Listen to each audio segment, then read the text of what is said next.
le commandant de la cavalerie, Maharbal, demande à Hannibal d'ordonner la prise de Rome. Mais le général refuse. Ces hommes doivent d'abord recouvrer leurs forces. Maharbal fulmine. Selon Polybe, il aurait dit à Hannibal: « Tu sais comment remporter une bataille, mais tu ne sais pas tirer profit d'une victoire. C'est la preuve que les dieux sont sages, ils t'ont donné de nombreux talents, mais pas tous. »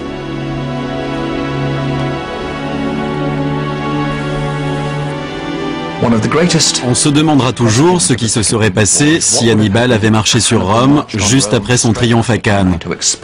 C'est comme se demander où en serait l'Europe si l'Allemagne avait envahi la Grande-Bretagne après sa victoire inattendue sur la France en 1940. C'est une question de psychologie. Les Romains étaient sous le choc et ils auraient pu demander la paix. Mais en réalité, tout n'était pas si simple. Les Romains avaient toujours des chevaux.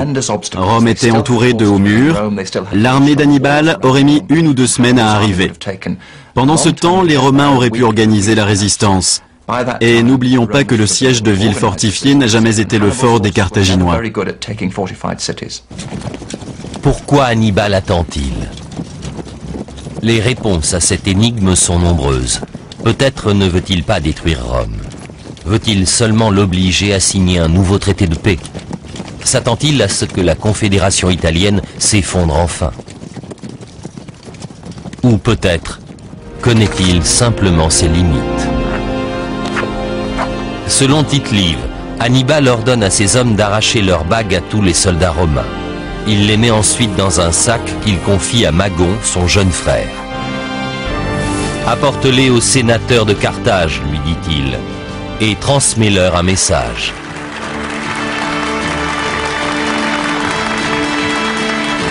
Ainsi, à l'automne de l'an 216 avant Jésus-Christ, Magon pénètre dans le Sénat carthaginois.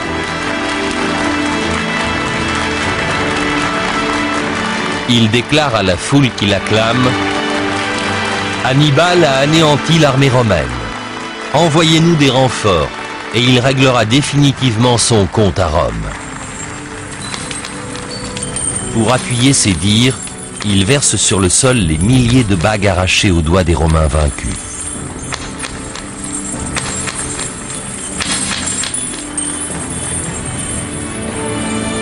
Mais les sénateurs discutent et tergiversent. Ce contretemps a changé l'histoire de l'Europe.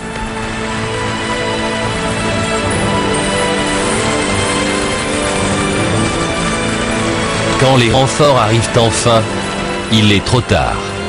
Rome relève la tête. Sans le savoir, ces sénateurs frileux ont sonné leur propre glas.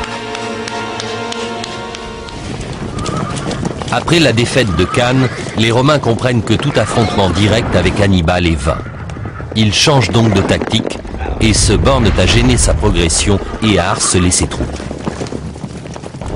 Romains et Carthaginois s'enlisent dans un conflit aux allures de guérilla. Une guerre des nerfs qui durera plus de 10 ans. La grande erreur d'Hannibal est de ne pas avoir su provoquer autant de défections qu'il l'escomptait au sein de l'alliance romaine. Il a mal jugé la force de cette alliance. Il s'attendait peut-être à ce que la Confédération romaine vole en éclats plus facilement, comme l'avait fait l'alliance carthaginoise quand les Romains avaient envahi l'Espagne et l'Afrique. Ça aurait été la seule stratégie qui permette de vaincre Rome. 7 ans après Cannes, en Espagne, l'armée romaine reprend Carthagène aux troupes d'Hannibal. Elle prive ainsi Carthage de sa principale source de revenus et Hannibal de sa réserve de soldats. Les troupes basées en Espagne parviennent à s'échapper. Au lieu de rentrer en Afrique, elles traversent les Alpes vers l'Italie. Menée par l'autre frère d'Hannibal, Hasdrubal Barca, elles projettent de rejoindre Hannibal près de Rome. Mais elles échouent. Les Romains, qui ont eu vent de ce plan, les interceptent au nord de l'Italie. L'historien grec Polybe nous raconte la façon cruelle dont Hannibal apprend l'issue de cette fatale rencontre. Un cavalier solitaire entre au galop dans son camp au sud de Rome et jette un objet à terre. La tête d'Hasdrubal. Désormais, Hannibal est seul et il le sait. Pire encore, son ennemi a su tirer les leçons de ses erreurs. Hannibal a modifié à jamais l'organisation militaire des Romains. Avant Cannes, il changeait de général tous les ans. Après la défaite, ils comprirent que les généraux devaient avoir une expérience du commandement qui durait plusieurs années. Sans cette expérience, les Romains n'auraient jamais conquis tout le bassin méditerranéen. Les grands généraux romains, comme Jules César ou Pompée, ont tous gardé leur grade pendant des années. Scipion le Jeune est le premier de ces grands généraux qui ont bâti l'Empire romain. Après avoir balayé les troupes carthaginoises en Espagne, il entreprend de vaincre l'homme qu'il admire le plus au monde. En Italie, Hannibal est dans l'impasse. Mais pour que les Carthaginois perdent vraiment la guerre, les Romains doivent leur prouver qu'ils n'ont plus le monopole des bons généraux. C'est ce qu'ils font grâce à Scipion le Jeune, plus tard surnommé Scipion l'Africain.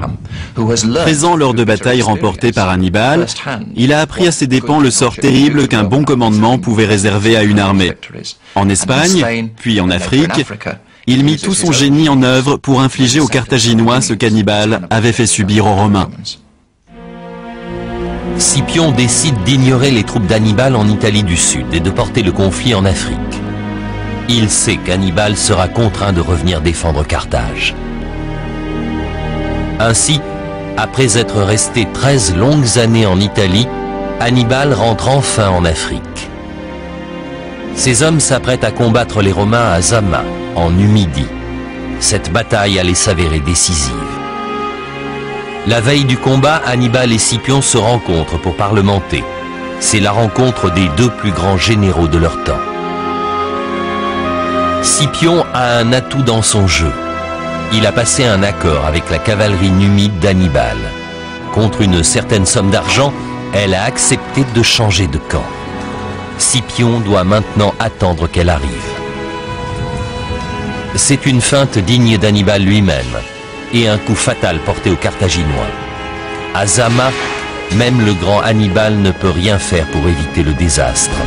Nous sommes en 202 avant Jésus-Christ. Après 17 ans de combats incessants, la deuxième guerre punique s'achève. Zama est le Waterloo de la deuxième guerre punique. Il y a deux raisons à la défaite d'Hannibal. Tout d'abord, il a pour ennemi un général aussi doué que lui. Tout comme Napoléon a affronté Wellington à Waterloo, Hannibal a rencontré Scipion à Zama. Ensuite, la qualité des deux armées a changé. L'infanterie romaine est toujours plus nombreuse que celle d'Hannibal, mais elle est désormais composée de soldats aguerris qui se battent depuis 20 ans. En outre, l'armée romaine dispose maintenant d'alliés à cheval.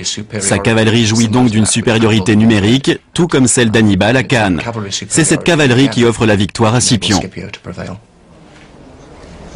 Les Carthaginois envoient rapidement une délégation pour négocier la paix avec Rome. Pour faire bonne figure, ils finiront même par bannir Hannibal de leur ville. Hannibal a été banni de Carthage en partie à cause de son engagement politique. Décidé à nettoyer la ville de la corruption, il s'est fait beaucoup d'ennemis. Mais Rome a aussi fait pression sur Carthage. Elle redoutait que sous l'influence d'un grand leader comme Hannibal, Carthage ne retrouve sa magnificence d'antan. Rome, de son côté, ne cesse de gagner en puissance. Pour Hannibal, c'est une tragédie. Après tant d'années de lutte, il voit sa ville humiliée et son ennemi couvert de gloire. La guerre contre Hannibal marque un tournant dans l'histoire de l'Empire romain. Avant cela, l'influence de Rome se limitait à l'Italie.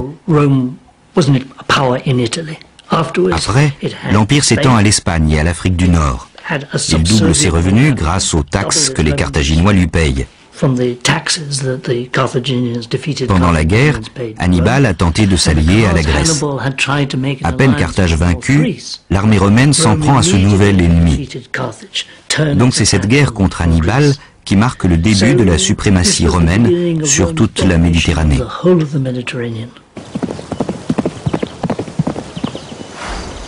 Même en exil, Hannibal ne baisse pas les bras. Alors que Rome étire ses tentacules vers l'est de la Méditerranée, il offre ses services à quiconque est prêt à la combattre. Les Romains, quant à eux, le pourchassent sans relâche. il finit par rejoindre l'armée de Bithynie, en guerre contre Pergame, un État allié aux Romains. Là encore, même dans les dernières années de sa vie, il fait preuve de toute l'inventivité qui a terrifié l'armée romaine.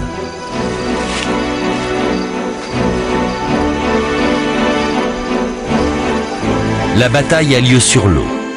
Cela donne à Hannibal une idée. À l'époque, les rameurs sont nus et les marins très légèrement vêtus. Dans une telle situation, rien de plus effrayant qu'une attaque avec des bombes de serpents venimeux.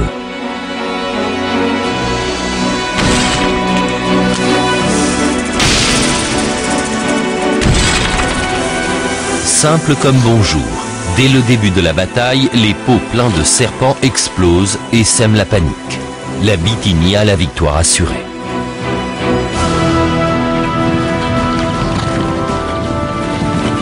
C'est un signal d'alarme que les Romains ne peuvent ignorer. En apprenant qu'Hannibal s'est mêlé à la bataille, ils envoient une armée pour le capturer. Il est finalement piégé dans un village de Bithynie, Libissa. Hannibal a 63 ans. Les soldats de l'ennemi qu'il a combattu toute sa vie encerclent sa villa. Il sait que les Romains veulent le capturer et le ramener en Italie, où il sera exhibé comme un trophée de guerre. Une humiliation qu'Hannibal ne saurait supporter.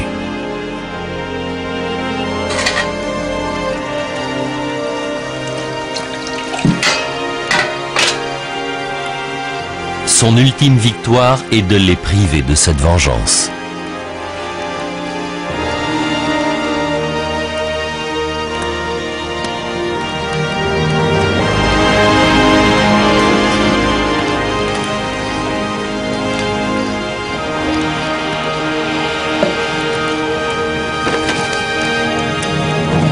Voici ces derniers mots tels que nous les rapporte Polybe. Soulageons le peuple romain de son angoisse, puisqu'il trouve si dur d'attendre la mort d'un vieil homme. Bien sûr, on sait qu'Hannibal a perdu. Mais mon Dieu, quelle superbe défaite. Il a levé une armée en Espagne, parcouru le sud de la France, franchi les Alpes et remporté de glorieuses victoires. Son nom a traversé les âges. C'était un grand général. D'accord, il n'a pas pris Rome. Mais au moins, il a essayé. Mais pour Rome, l'aventure ne s'arrête pas à la mort d'Hannibal. Les Romains se sentent toujours menacés par Carthage, qui reste une grande puissance commerciale. Mais est-ce une raison suffisante pour décider de détruire la cité? En réalité, les Romains ne supportent pas le souvenir de leur humiliation. Le seul moyen d'exorciser ce mal est de rayer la ville de la carte.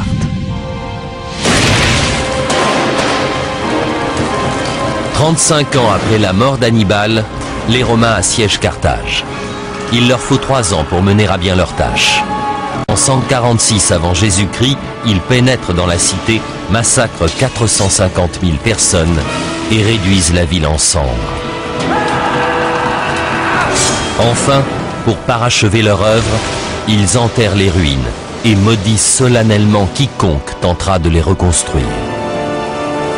Et Polybe de conclure: tout ce qui est advenu aux Romains et aux Carthaginois, le mal comme le bien, a une seule et même origine: Hannibal.